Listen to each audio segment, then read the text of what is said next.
قسمت 8 ادامه همون نوری هست که از سقف تام میتابه. اینجا جایی هست که اسطوره‌ها تو ذهن تام دوباره زاده میشن. 2 درخت زندگی، درخت دانش، 2 قطب یک میدان، جاودانگی در برابر آگاهی از فنا. در تورات وسط بهشت 2 درخت هست. یکی درخت زندگی، بعد اون یکی دیگه درخت شناخت نیک و بد، یه درخت دانش. خوردن از دومی آگاهی و شرم آورد و مرگ و زمان آغاز شد. پس انسان از درخت زندگی محروم شد. درخت دانش رو انتخاب کرد. درخت زندگی نماد تداوم و رهایی از مرگ، اما آگاهی مرگ رو ناگزیر کرد. درخت دانش نماد شناخت و دوگانگی، لحظه جدای بشر از وحدت اولیه است. معمولا توی هر تمدنی، خصوصا اگر تمدن قدیمی باشه، یه درختی وجود داره.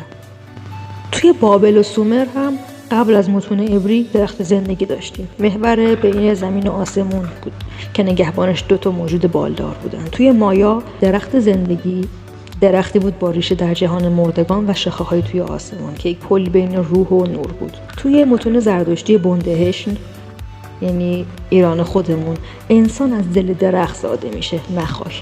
درختی به نام درخت ریواس از نطفه کیومرث سر از خاک بیرون میاره و تنش به 2 شاخه تقسیم میشه، مشی و مشیانه، اولین مرد و زن. درخت رحم هستی انسانه، نه گورش. انسان بخشی از چرخه زیسته، نه بیرون از اون.